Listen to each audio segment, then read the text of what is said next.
fait son entrée.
Disons que l'audience publique de séjour, c'est en matière pénale, au premier et deuxième degré, est déclaré ouvert.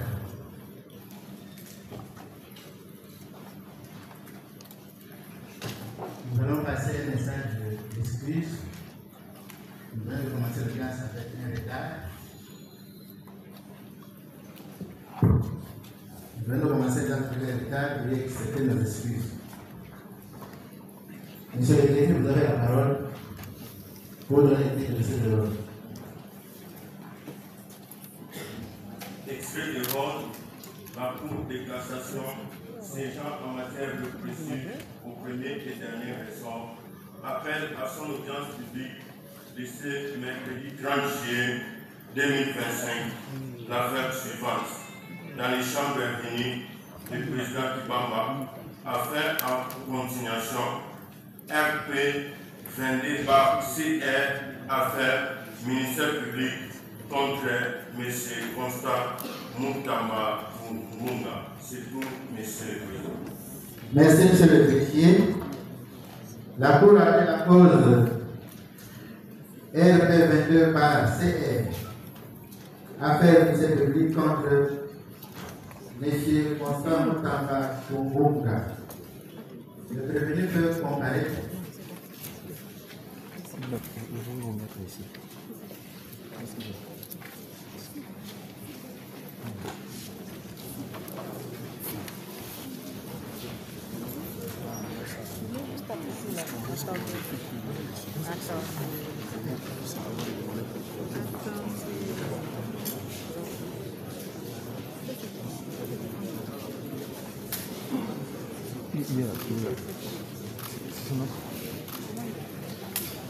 Il a fait mon c'est mon caméra. On décide ma caméra. Fait qui?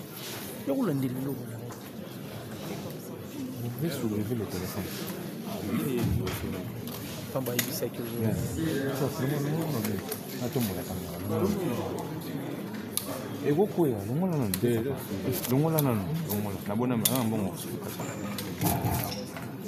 Le bâtonnier Jean-Paul Dégué, bâtonnier du barreau de Katana, avocat de la Cour d'appel de la Gombe et de Maître John Paul Maya, avocat au barreau de la Cour d'appel de la et bâtonnier de l'ordre. Maurice Kayamamoudichi, bâtonnier honoraire, barreau de l'ordre.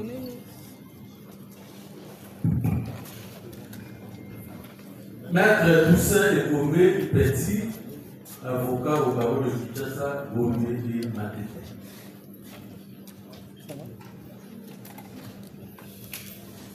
Maître Zénon Dikele Diobo, avocat au barreau de la Cour d'appel de Gombe, le membre du conseil.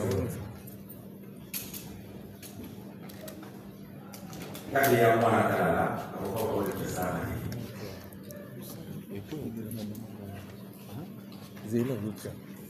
Votre honneur, je suis Gérard Jules Dieudonné, Kabeba Mouanana Lolaba. Je suis inscrit à la liste du barreau de Kinshasa Matete. Maître Paul Pokito, avocat au barreau de Kinshasa Matete.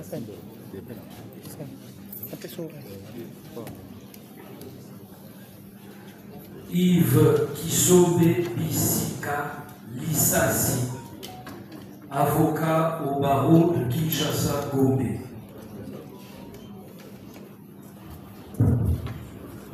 Maître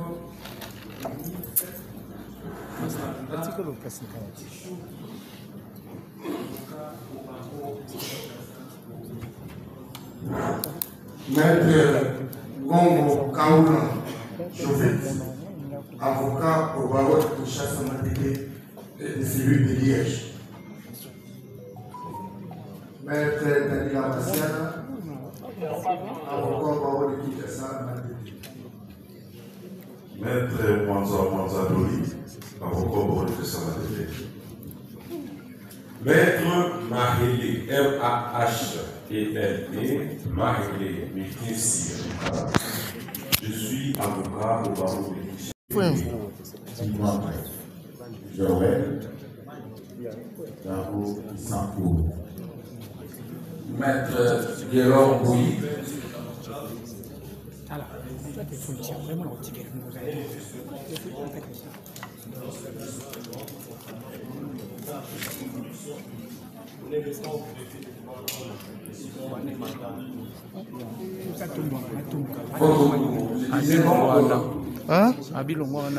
C'est Maître Guéron Bouy, avocat au barreau de Kinshasa. Merci, votre honneur. Maître Ngombe Kumbu Espoir, avocat au barreau de la Cour d'appel de Kinshasa. Maître Kamongo Chibou, avocat au barreau de Kinshasa Gombe. Maître Enoch Dinanga Kalala, avocat au barreau de Kinshasa Gombe. Conjointement avec Maître Mukendi Moupamou, je suis avocat Maître Mukendi Moupamou. Je suis avocat au barreau de la Cour d'affaires de Congo. Maître Lukanisha Mokole Jean-Paul, avocat au barreau de Maniama.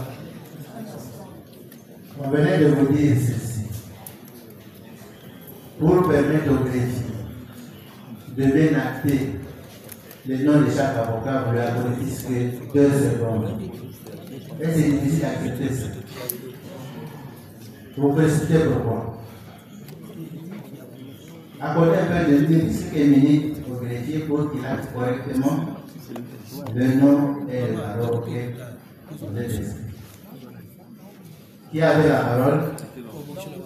Allez-y. Merci beaucoup. Je disais Maître Lukanisha Mokole Jean-Paul, du barreau de Maniama. Le suivant. Maître Ngabou Choudi, avocat au barreau de la Cour d'appel de Kinshasa Gombe. Le suivant. Maître Longandio Chedjeri, avocat au barreau de Puy. Longandio Chedjeri, avocat au barreau de Puy.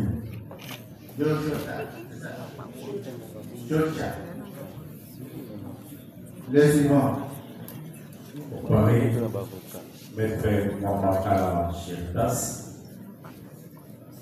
avocat au barreau de la Cour d'appel de Paris. Le suivant. Comparé, Maître Richard Bilma, avocat au barreau de Kassas.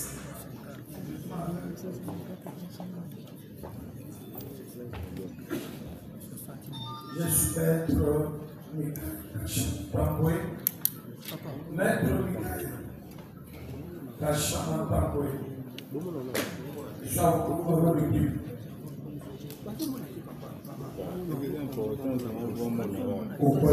maina pose bamona motambo be basuna Joseph Libana, avocat au barreau de Kinshasa.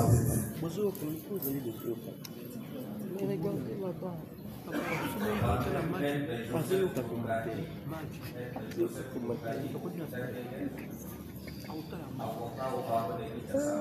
avez trop. Non, il y a la police qui me demande de quitter le lieu. Nous sommes là pour vous donner des images. Comparé même l'hiver à Roma, avocat au barreau de Jakarta.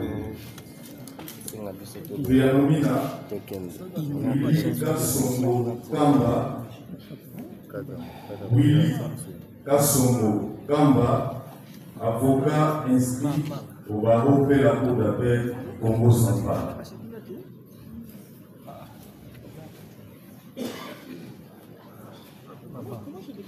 Allez-y. Comparution conjointe, Maître Eric Bousson qui est là, Madame. Je suis avocat au barreau de la Cour d'appel de l'Équateur.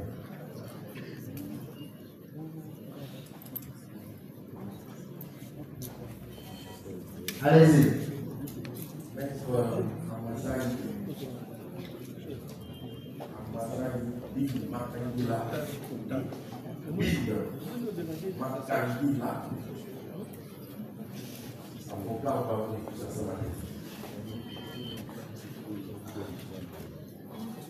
Conjointement avec Maître Lubanda Stéphane, avocat au barreau de Kinshasa, Mali.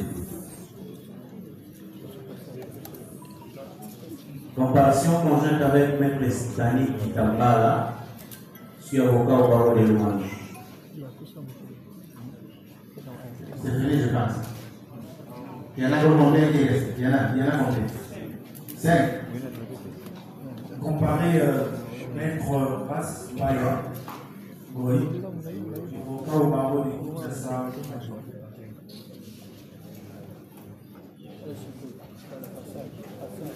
Maître Naya Babala, avocat au barreau.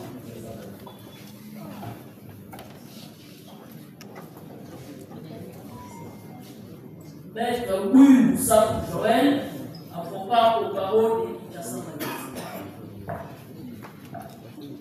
Maître Augustin Bakama, avocat au barreau de Maïdo. Maître Chérifin Bamoumbi Menet, avocat pour la Cour. Maître Chérifin Bamoumbi Menet, avocat pour la Cour d'appel de Kinshasa.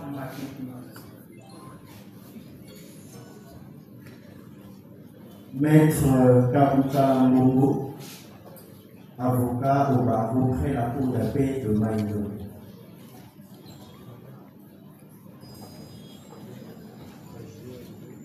Maître Magouakiti Véronique, avocat au barreau près la Cour d'appel de Kinshasa.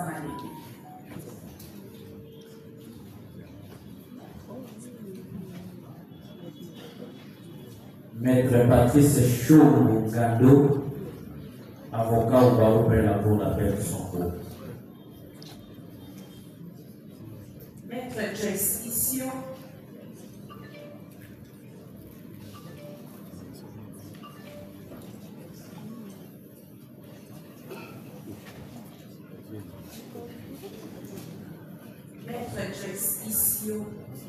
avocat près la Cour d'appel de Kinshasa. Maître Eli Wazuma, avocat au barreau de Kinshasa Matete et du Congo central.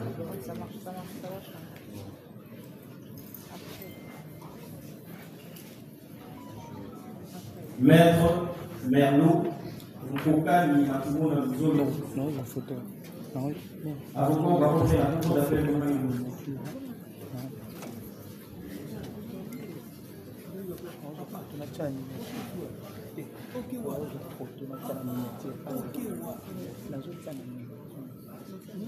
On parlait de Maître Gouy Simani Ben, avocat au barreau de la Cour d'appel de Kinshasa.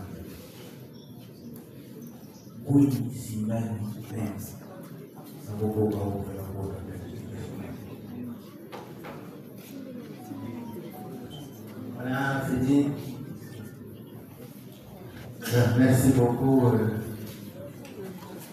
Je pense qu'on va éviter les réactions de la fois passée et même les avocats confronter les terrains se mettaient à arriver comme des petits-enfants. Nous ne voulons pas que cela se répète aujourd'hui. Si vous voulez traiter au sérieux, veuillez vous comporter en conséquence. Nous pensons aussi que nous allons gagner du temps dans nos interventions et éviter les rédits. Comme ça a été constaté la fois dernière, on revenait sur les mêmes paroles, les mêmes faits, tout ça, ça nous prenait du temps. En principe, à cette audience, on aurait déjà commencé la plaidoirie. Qu'à cela ne tienne, nous disons, la cause revient à l'heure de ce jour. Si les deux sont contradictoires à l'égard du prévenu, et c'est pour la poursuite de l'instruction de la cause avec possibilité de plaider, si tout va bien. Donc, la Cour va demander au prévenu de répondre à la question qui était laissée en suspens, celle de savoir la valeur juridique qu'il accordait à la note de l'IGF. Oui, mais est-ce qu'il peut d'abord répondre au niveau? Il y a une petite observation. Je crois que la Cour, peut-être la Cour n'a pas encore ouvert le dossier. Nous avons fait déposer une requête en inconstitutionnalité qui gît dans deux requêtes en inconstitutionnalité qui gisent dans le dossier. Je ne sais pas si la Cour est informée de cela. Nous avons des actes de signification, nous avons les exécutés, nous avons tout dans le dossier. Vous dites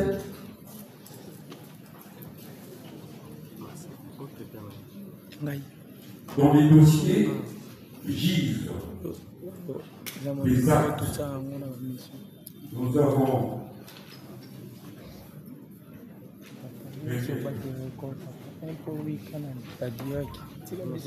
les actes de signification.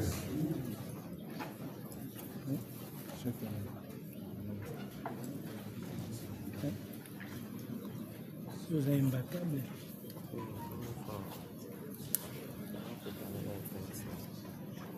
On va on est la première.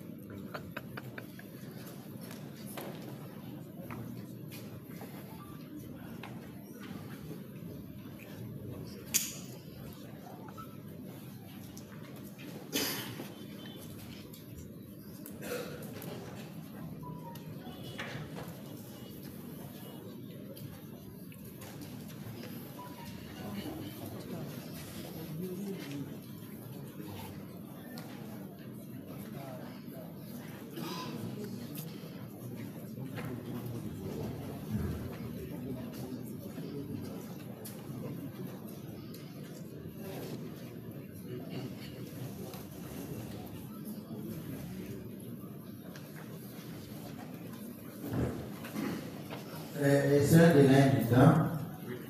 Il y a une copie au dossier. Quelle année la déteint?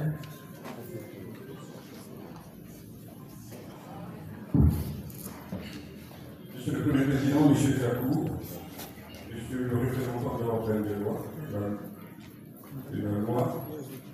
nous avons fait déposer une requête en inconstitutionnalité et l'arrêt amendé 3 qui a été rendu sous le RP 22, rendu par votre cour en date du 23 juillet dans la cause qui oppose le ministère public contre notre client, M. Toubamba.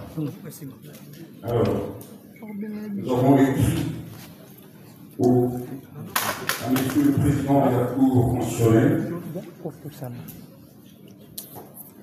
conformément aux dispositions des articles 1er, 12, 17, 138, 150, 160 de la Constitution, du 18 février, qui a été modifié à ce jour, portant révision de certains articles de la Constitution, l'article 43, 48, 88, alinéa 96, alinéa 2 de la loi organique, numéro 13, portant organisation et fonctionnement de la Cour constitutionnelle, ainsi que les arrêts R11 1800, R11 1830, de la Cour constitutionnelle, le règlement que notre client a saisi au fin de déclarer contraire à la Constitution l'arrêt avant des droits qui a été rendu par votre tour. En fait, nous avons saisi cette haute cour, la Cour constitutionnelle, avec des faits qui sont donnés dans la requête.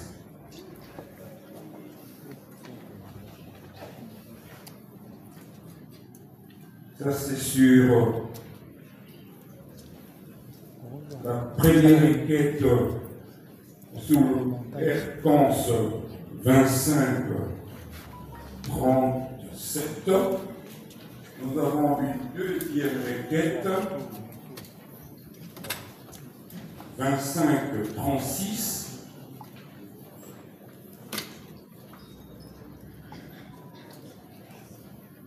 Et on a fait déposer ces requêtes au niveau de l'Assemblée nationale. Nous avons des éléments dans notre possession, on les dépose.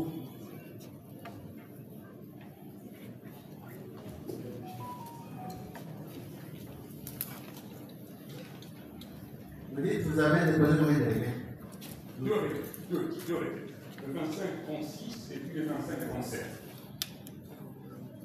Deux requêtes. 25-36. Oui, 25-36 et puis 25-37. Ici, nous avons 25-37. Nous avons deux. 36 c'est là.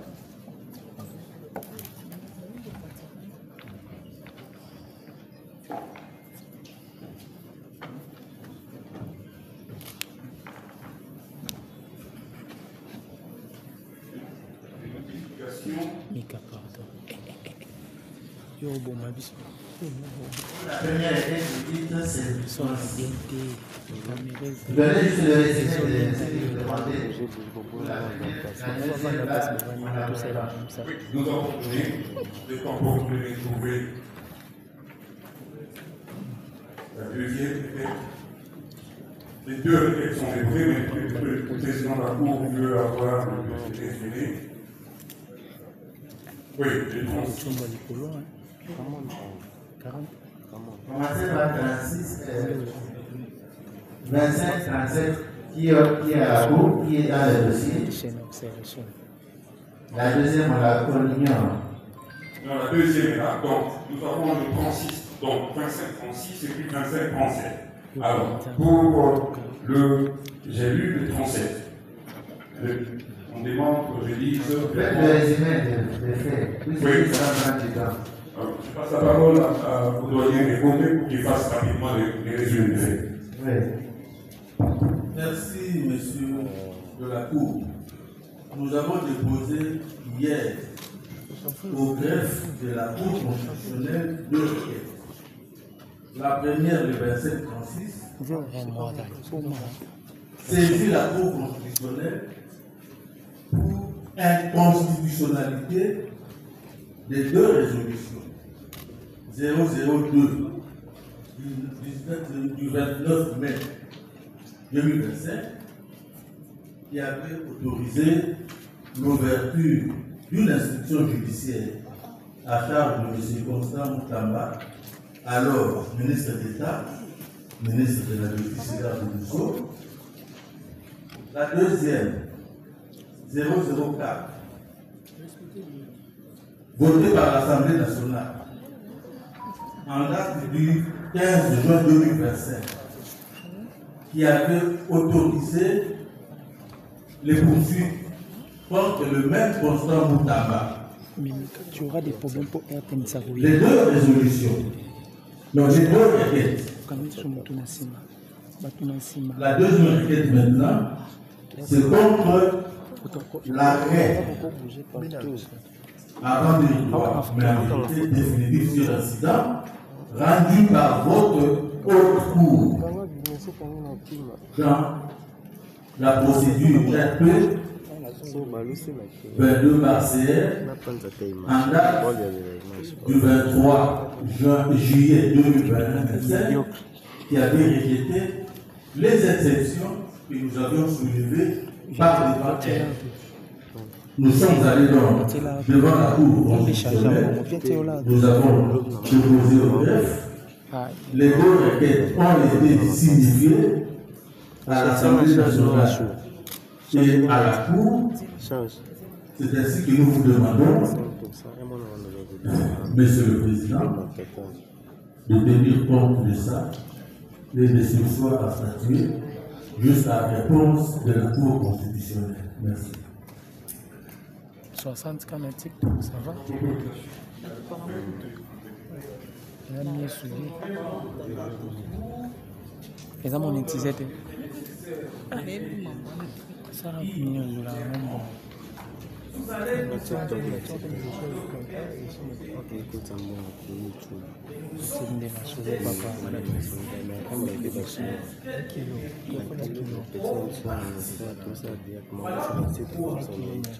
nous avons fait et c'est de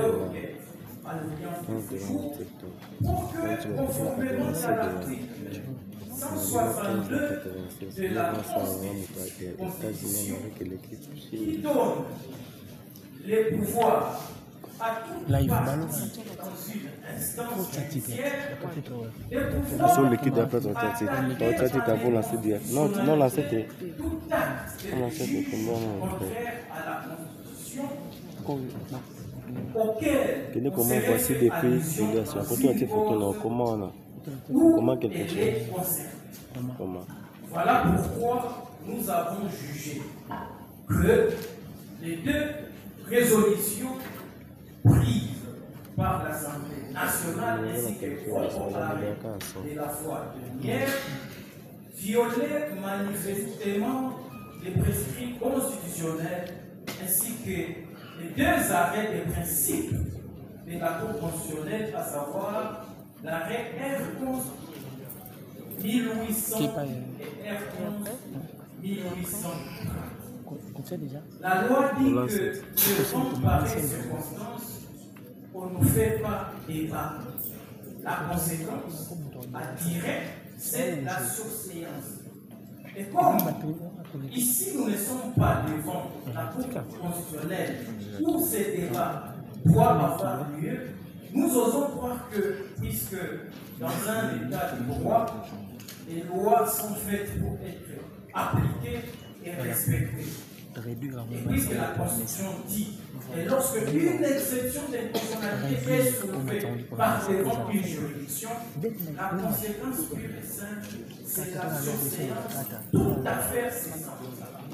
Voilà pourquoi nous vous prions honorément de la haute cour d'en tirer toutes les conséquences des droits, à savoir décréter la surséance.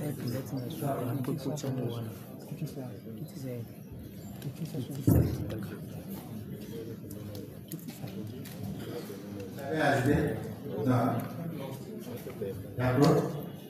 Monsieur le maire de la loi, vous avez la parole pour votre avis. Nous avons deux requêtes déposées devant la Cour constitutionnelle. La première requête s'attaque à la résolution de l'Assemblée nationale. La deuxième s'attaque à l'arrêt de la Cour ayant répondu à ces mêmes préalables qui étaient soumis devant notre Cour. La parole vous est accordée. Merci, monsieur le président, pour la parole. Les techniciens, il faudrait que toutes les mots qu'on ne pas.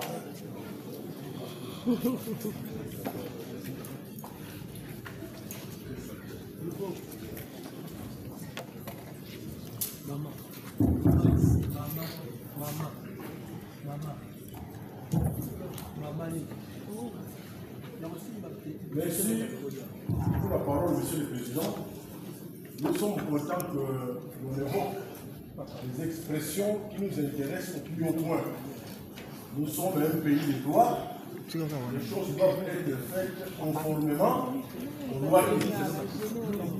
Et en tant qu'organe de la loi, nous veillons à ce que le procès se déroule conformément aux lois qui existent. Face à ces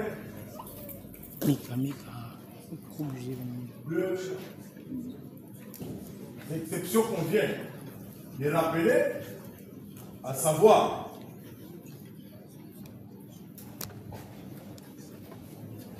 une requête qu'on a déposée à la cour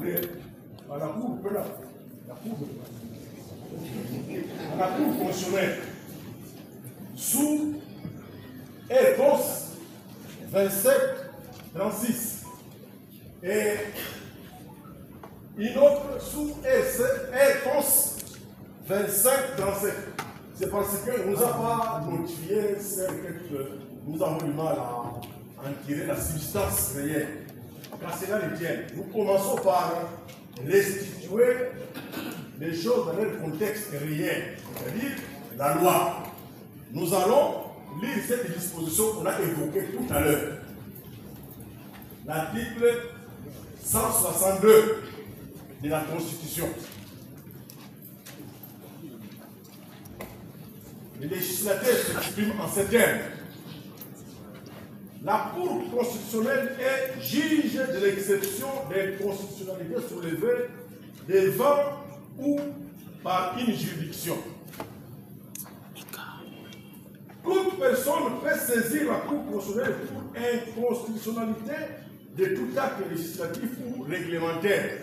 Je répète, toute personne peut saisir la Cour constitutionnelle pour inconstitutionnalité de tout acte législatif ou réglementaire.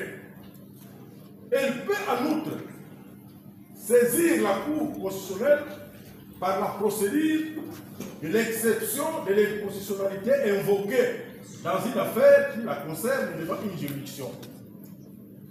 Celle-ci, s'il soit à statuer et saisir toute affaire cessante, la Cour constitutionnelle.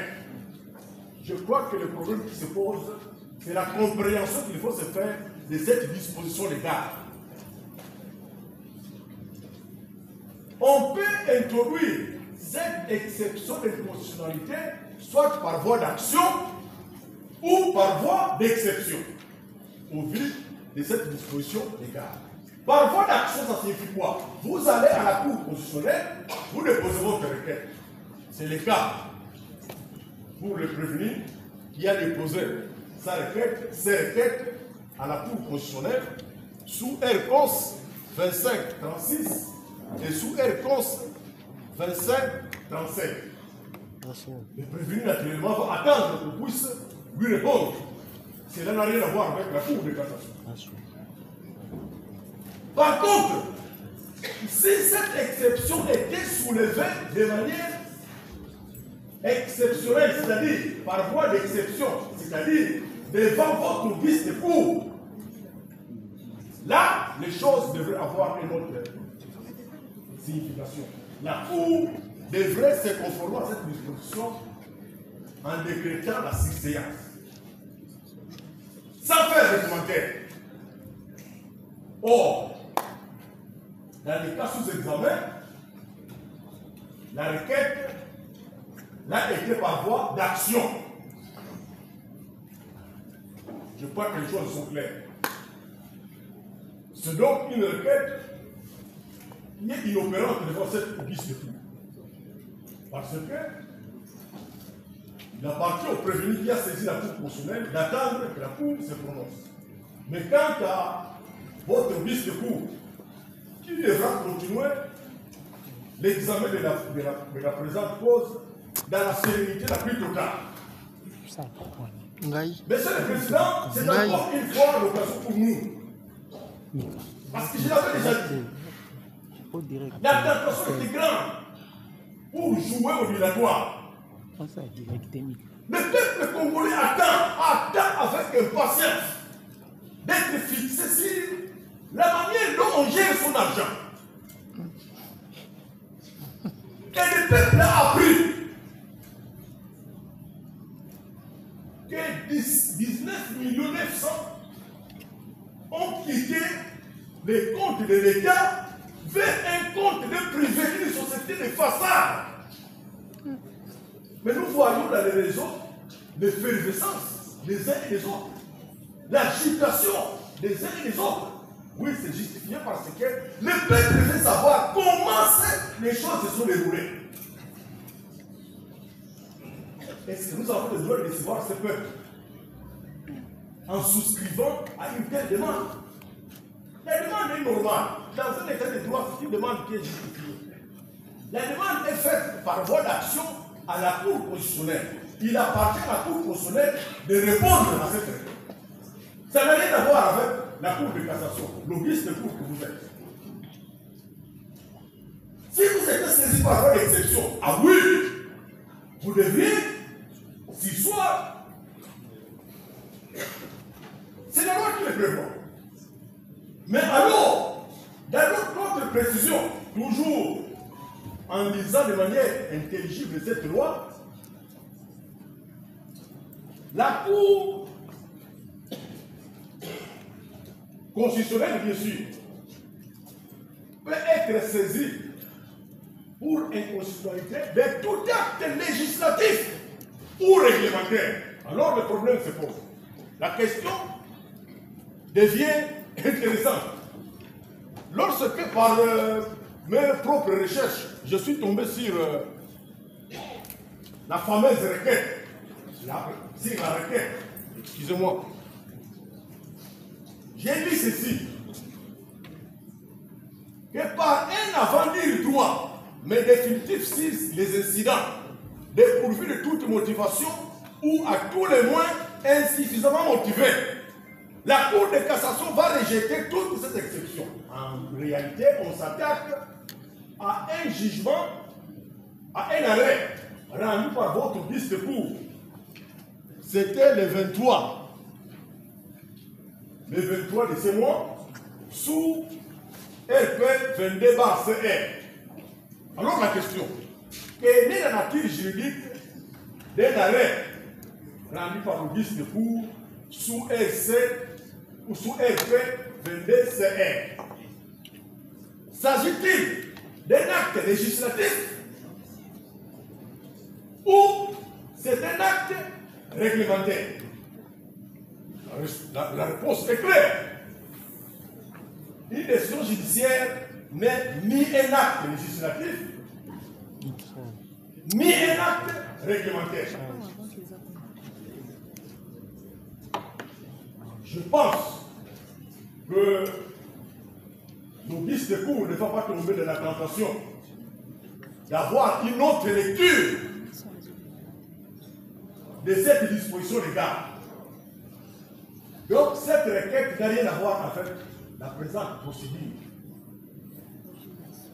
Vous avez rendu une décision judiciaire qui n'est pas un acte législatif, qui n'est pas un acte réglementaire. Le prévenu a usé de ce droit pour saisir la Cour constitutionnelle. Il attendra que la Cour constitutionnelle lui réponde. En ce qui concerne le vice de cour, c'est une requête qui est inopérante. La Cour devra poursuivre l'instruction de la présente cause sans désemparer, parce que le peuple attend. Monsieur le Président, nous voyons les choses au loin. Depuis le début de ce procès, nous avons dit que nous devons faire attention pour ne pas tomber dans le piège de ceux qui veulent tirer les choses en longueur. Nous avons intérêt à ce que le peuple sache la suite réservée à la présente cause, pour que sa soif de vivre dans un pays de droit puisse enfin être sauvée. D'accord, on a demandé de discuter puisque vous êtes répété plusieurs fois.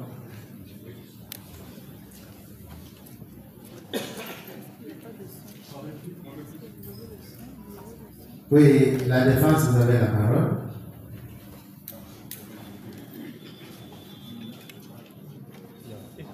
Vous laissez pas le micro, ça marche. Merci beaucoup, Monsieur le Président. Honorable membre de l'Auguste Cour, honorable procureur général de la Cour de cassation. Depuis d'abord et par civilité, il vous plaît de vérifier d'appeler ma comparution. Je suis Condé Waboma Roger Olivier, avocat près les cours d'appel de Kinshasa. En réaction maintenant, dans un deuxième mouvement, à ce que l'organe de la loi vient de donner comme considération juridique à ceux qui font. Nous sommes étonnés d'entendre l'organe de la loi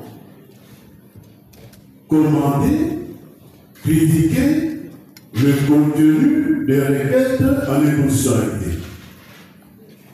Et il le fait devant la Cour de cassation.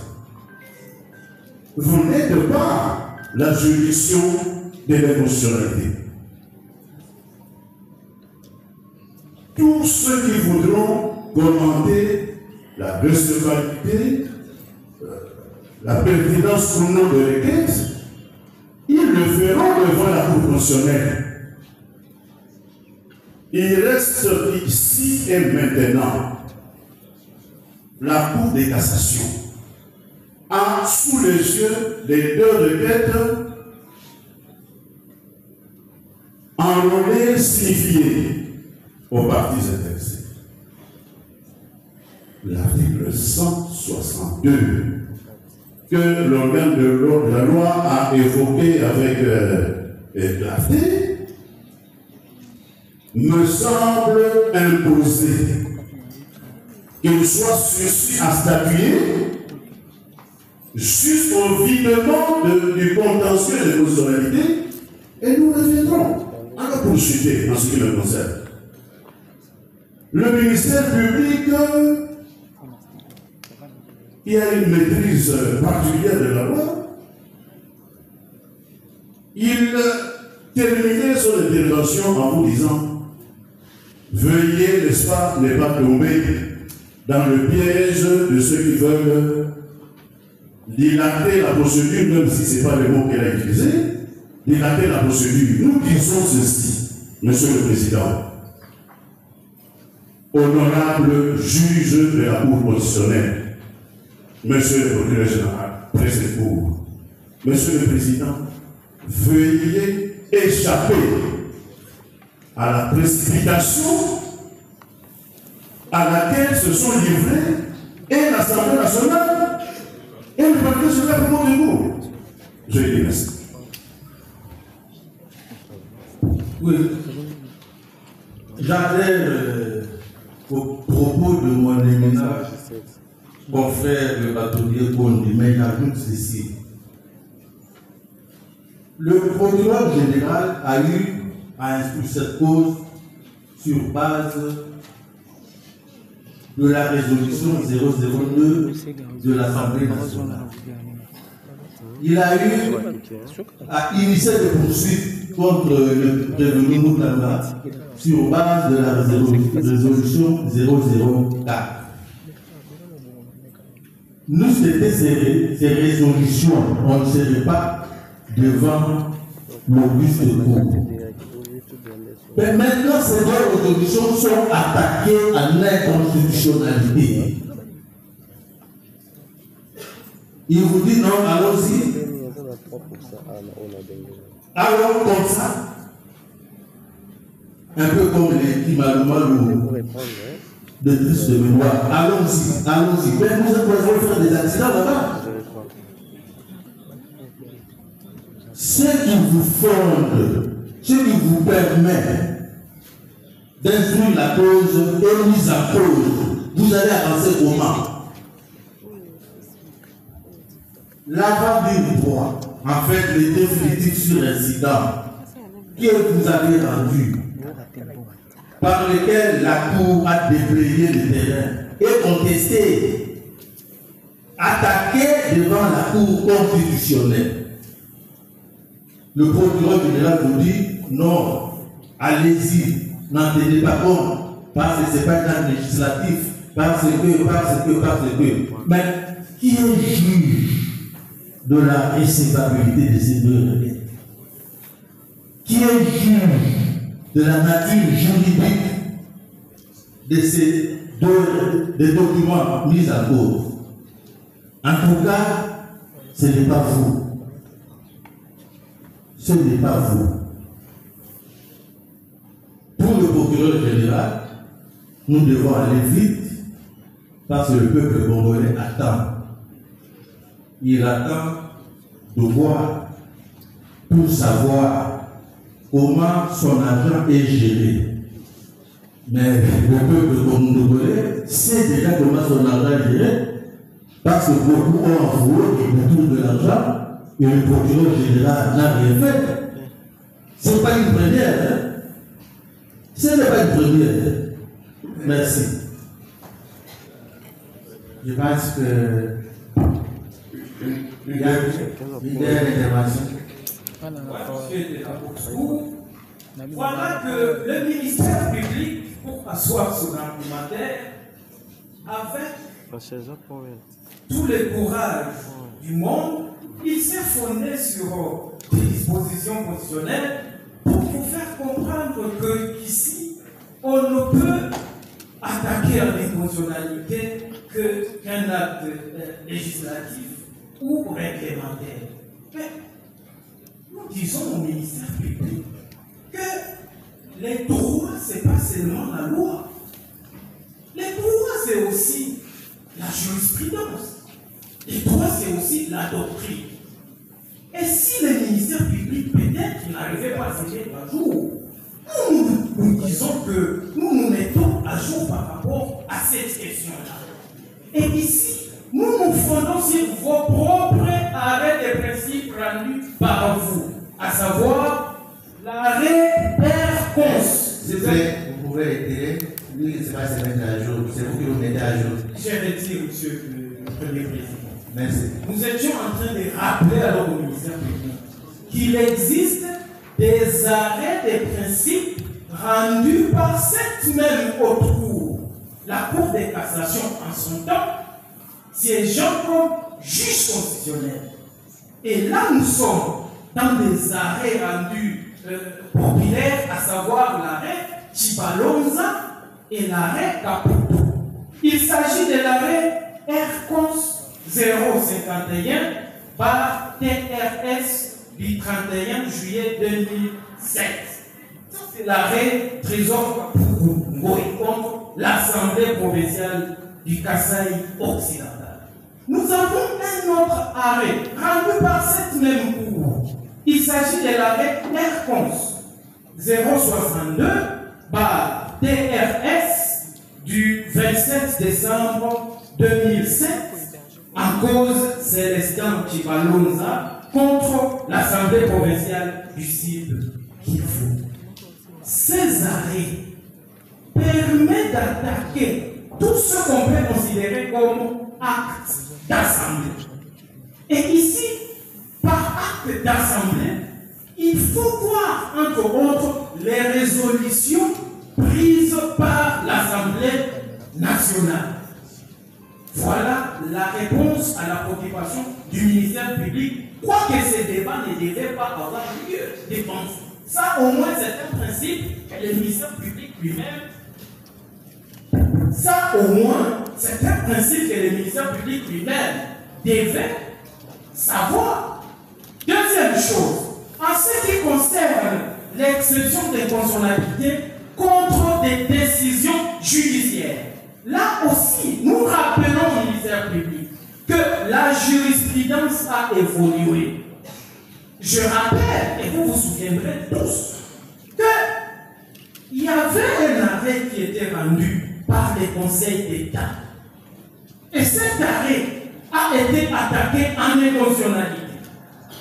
Et la Cour constitutionnelle a a annulé cet arrêt pour violation des droits constitutionnellement garantis aux particuliers. Tel est le cas. Un autre arrêt, c'est l'arrêt 1830, c'est-à-dire 1830.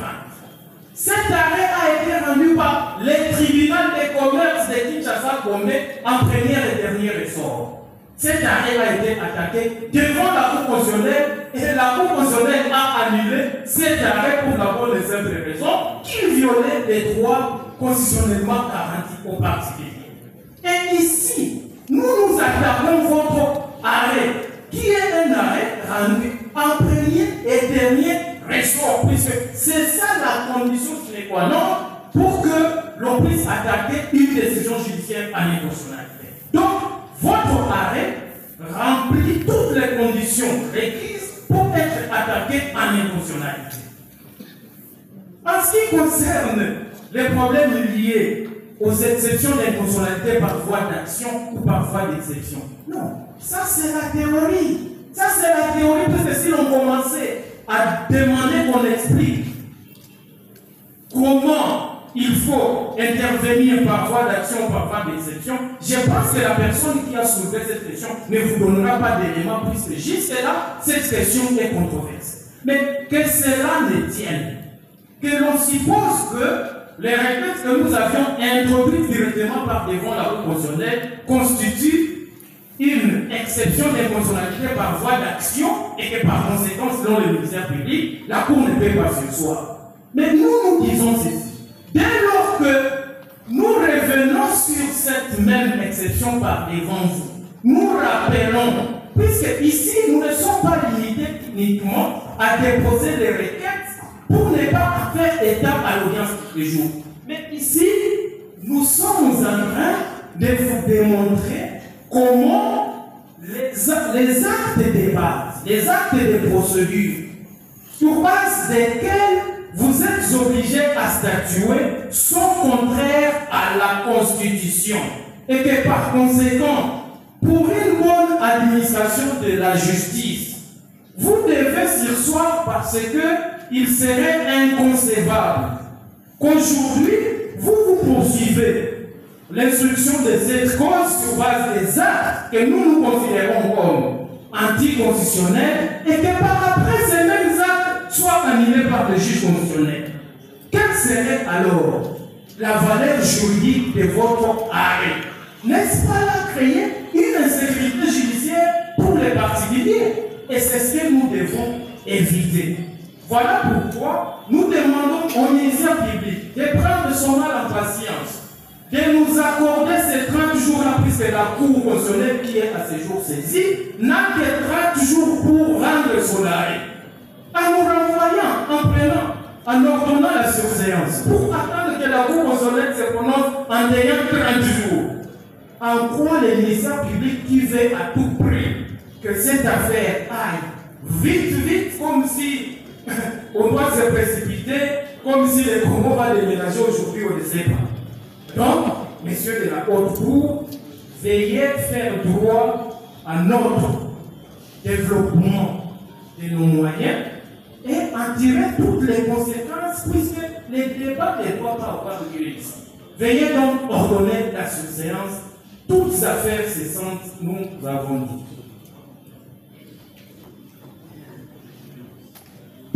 Bien, la Cour vous accorde la parole. Monsieur le Président, nous sommes obligés de dire. Nous sommes en face d'une décision judiciaire rendue par d'autres discours. Alors la première question, quelle est la nature juridique de cette décision? S'agit-il d'un acte législatif ou d'un acte réglementaire? C'est ça que dit l'article 162 de la Constitution. Soyons égalistes. Nous avons dit que nous sommes dans un pays de droit et nous veillons à ce que les procès se déroulent conformément à la loi. Il n'y a pas que les jurisprudences qui viennent d'être évoquées tout à l'heure par le prévenu. Il y a aussi une autre jurisprudence sous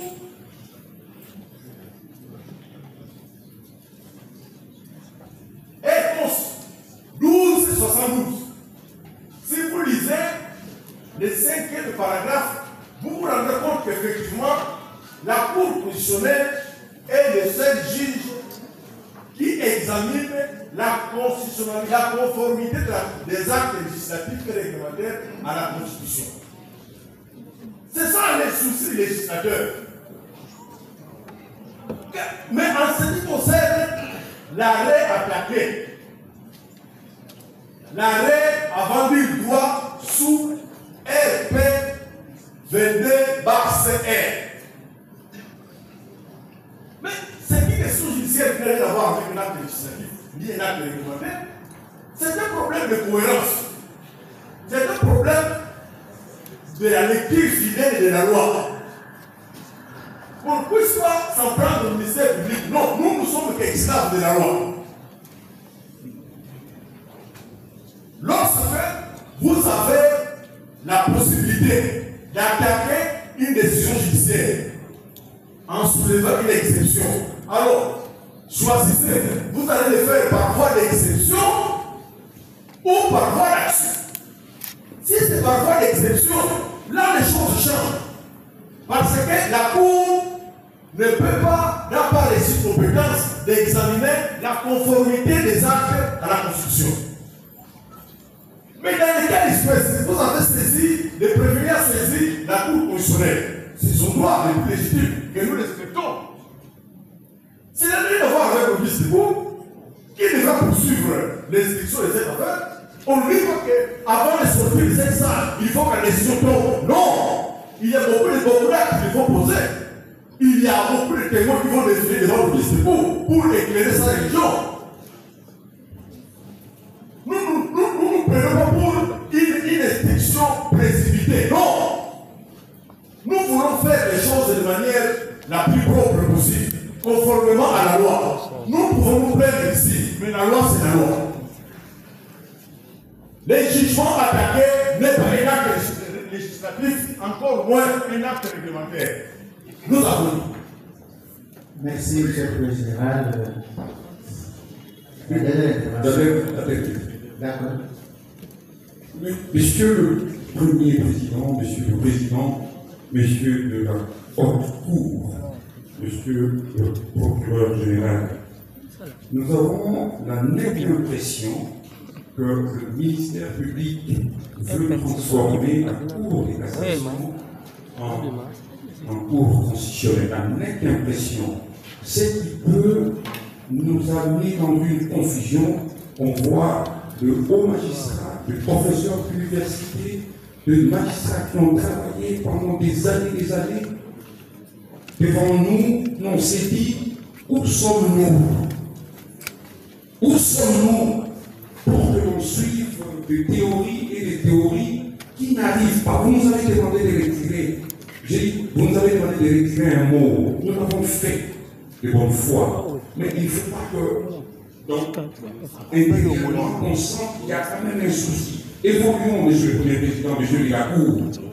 Évoluons. Ici, les premières questions de constater que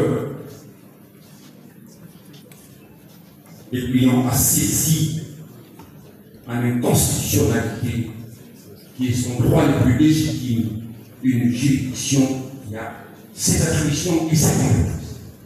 Ce n'est pas au niveau de la Cour de cassation de commencer à examiner les bien fondés de la constitutionnalité ou de l'inconstitutionnalité. C'est une erreur. À moins que l'on puisse changer les choses. Mais on s'est dit aussi que nous sommes devant la haute cour. Je dis bien la haute cour, qui sécurise toutes les juridictions, tout ce qui s'est fait au niveau inférieur. Attention, attention, attention, pas à la cour, mais au ministère public qui tente à faire décider cette haute cour. Nous ne voyons pas cette haute cour bon à cette heure. Le prévenu est là, il va comparaître. Le prévenu est là, il a ses droits. Le prévenu est là, c'est ça. Il vous a dit de remplacer. C'est un procès de sa vie. Allons-y, allons-y, allons-y où vous avez l'obligation de faire des choses propres. La forme étant intimement liée au fond. Je dirais intimement liée au fond. Nous ne pouvons pas aborder le fond, donc la forme pose des problèmes. vu, désolé, la Cour est embarrassée par la requête qui vous assiste aux félicitations. La requête initiée par le greffier en chef. La loi dit que c'est la requête initiée par le ministre public. Oh, ce sont des leçons que nous tirons de la haute cour. Nous ne voulons plus revenir sur ça. Nous voulons tout simplement tirer l'attention de cette haute cour, des magistrats que nous connaissons, ceux qui nous comptons d'être légal. La nation nous jugera. Les décisions que nous prenons aujourd'hui, nous serons le possédeur. Après, nos enfants vivons ça.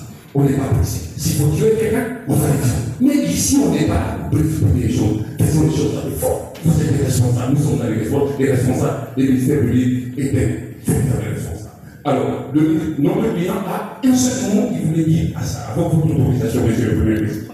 Un seul mot. Un seul mot. Je pense que c'est le dernier intervenant. Monsieur le Président. Non, je pose la question, c'est le dernier intervenant. Il y en a d'autres qui veulent intervenir. Vous intervenez le dernier. Merci beaucoup, monsieur. Vous intervenez le dernier. Merci beaucoup, Monsieur le Président de la Cour des cassations. La plus haute cour qui examine les questions judiciaires, purement judiciaires.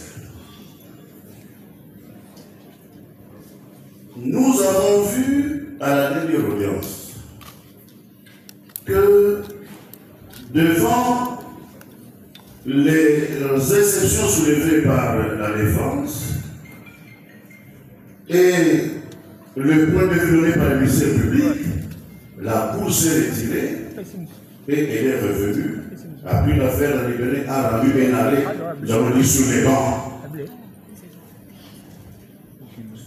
Si telle est la manière, permettez qu'à cet instant précis, nous puissions rappeler le contenu de l'arrêt de la Cour constitutionnelle R11 1272 du 4 décembre 2020,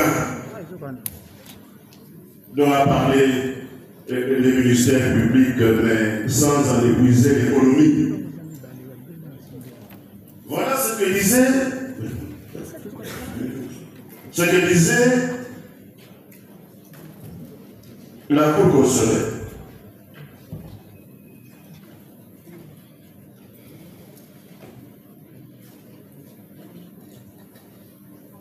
Le général de brigade WM sollicite la Cour constitutionnelle de lire inconstitutionnel l'arrêt RP 015/2020 rendu par la Haute Cour militaire en date du 2 juillet 2020.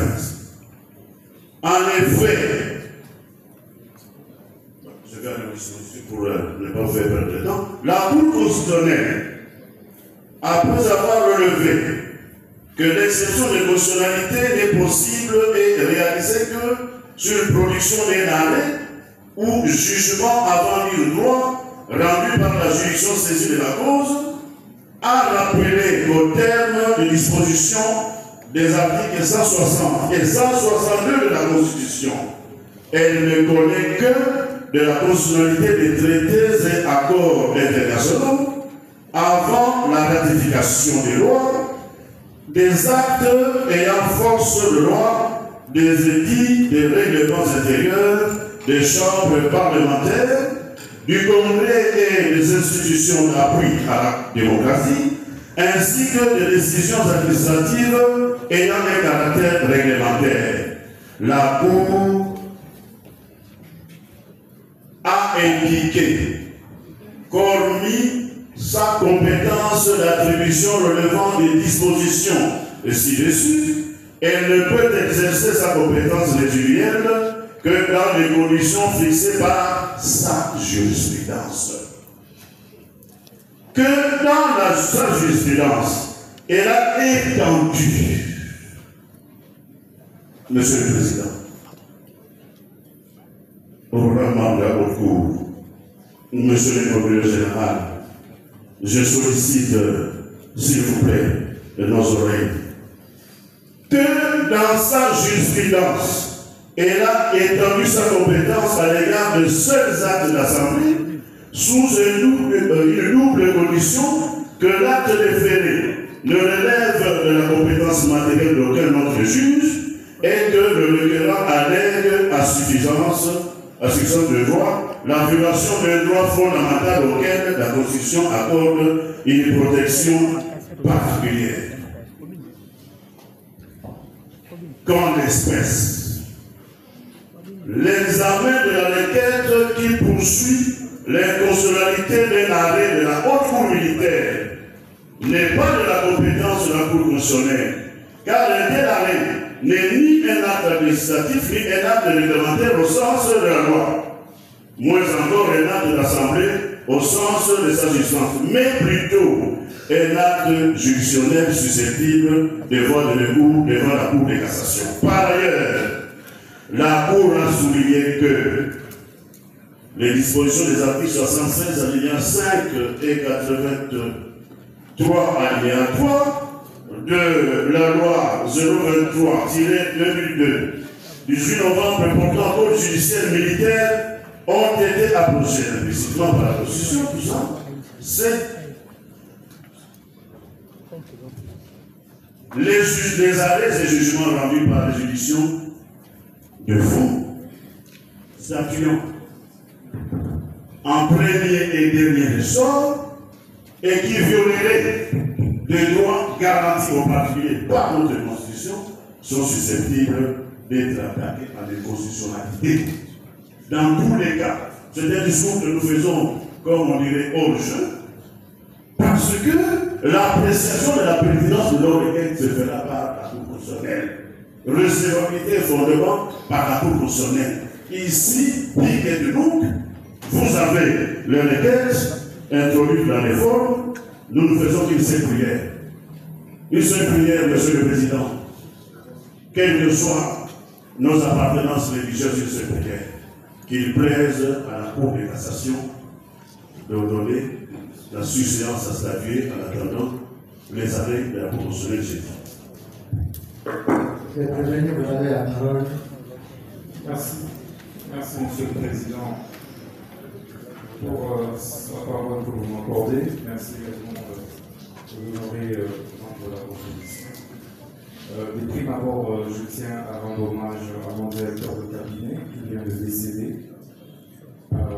Vous n'êtes pas là pour ça. Vous n'êtes pas là pour ça. Je suis en train de... S'il vous plaît,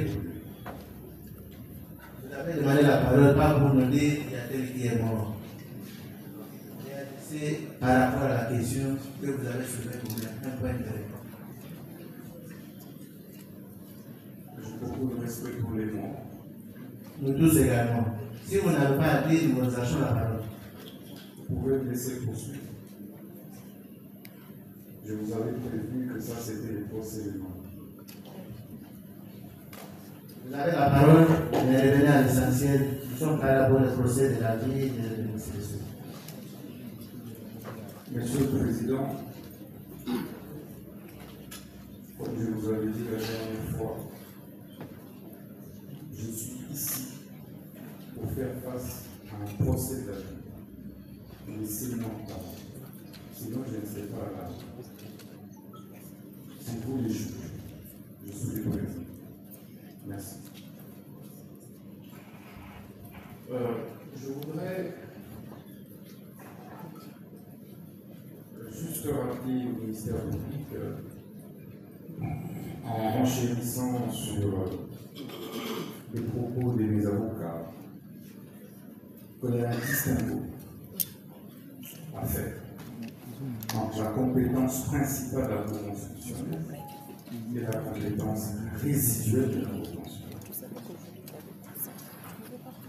Quelque part, de faire votre hôte se limiter à faire un simple raccourci en développant la compétence principale, c'est extrêmement grave. Parce que c'est un haut magistrat et 35 ans d'expérience. Donc toute la jurisprudence... Veuillez vous adresser à la Cour. C'est tout ce que je voulais rappeler. Il y a un distinguo à établir de la compétence principale de la Cour constitutionnelle de la compétence résiduelle. Dans la compétence résiduelle, plusieurs arrêts de principe de la Cour constitutionnelle posent deux conditions. Un acte peut être déféré au-delà de l'article 162 de la Constitution devant la Cour constitutionnelle dès lors que 1. Il n'y a aucune autre juridiction qui peut statuer dessus. 2. Dès lors que cet acte viole manifestement les droits fondamentaux d'un citoyen, et en l'occurrence, mes droits en général à la défense ont été systématiquement violés. Je l'ai eu. Et comme vous le savez, le droit à un procès équitable postule également la garantie du droit à la défense. Les droits de la défense doivent être respectés pour que le procès soit équitable, et ça c'est la Constitution. Et que les règlements intérieurs de l'Assemblée nationale est un acte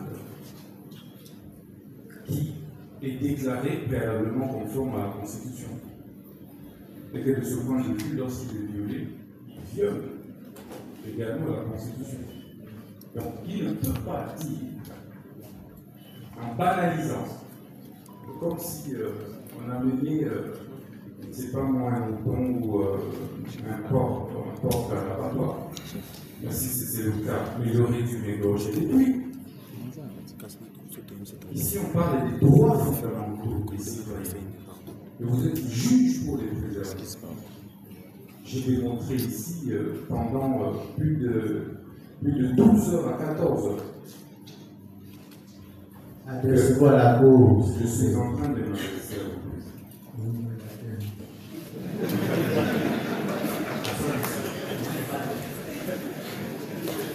Ça va, merci, allez-y. Merci beaucoup, Président. Et donc, comme je le disais, Président, ici il s'agit des droits fondamentaux. On ne m'a pas donné l'occasion de présenter les moyens de défense. Et je suis convaincu que si cela m'avait été accordé, on ne serait pas démonté. Parce que je crois au haut magistrat qui instruisait ce dossier. Si vous voulez, je peux le citer, le magistrat Camus, parce qu'il est objectif. Si nous avions pris le temps nécessaire, nous n'en serions pas arrivés là devant votre refus. Mais malheureusement, puisque le complot était fait, le plan était établi, c'était d'éliminer et d'écarter un adversaire politique. Donc ils ont violé toutes les règles de droit. Le ministère public, c'est le garant aussi du respect des lois de la République. Mais dès lors, comment peut-il aujourd'hui me refuser ces droits? Le droit de pouvoir recourir devant la Cour constitutionnelle pour pouvoir présenter ces irrégularités observées lors du vote de ces différents réquisitoires. Et donc, je pense humblement qu'il est de mon droit, en tant que premier, de pouvoir souligner ce moyen afin que votre retour puisse sursoir. Sursoir, ce n'est pas fuir. J'ai promis au ministère public et je vais affronter ce procès jusqu'au bout. Parce que l'unique façon pour moi de déclarer mon innocence était d'affronter cette réalité. Et que c'est le prix d'un combat que je paie. Et je suis prêt à le payer jusqu'au bout. Donc je voudrais vraiment le rassurer que j'avais toutes les possibilités d'éviter cette humiliation, mais j'ai voulu passer par cette humiliation. Parce qu'en tout état de cause, des épreuves qui nous arrivent dans la vie, ce n'est pas forcément pour nous enfoncer. C'est peut-être des leçons de vie que nous apprenons, mais c'est aussi peut-être pour un tremplin. Donc pour moi, c'est une épreuve que j'accepte avec beaucoup d'humilité, sportivité, avec beaucoup d'élégance, quelle que soit l'issue de ce procès. Donc je vous remercie. La Cour vous dit merci. Un grand en délibéré de préalable et suspend l'audience. L'audience est suspendue.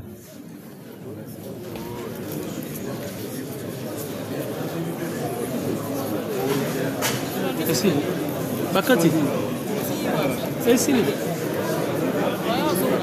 Suspendu, bapesi nini te, ba suspendu bazonga ndeni.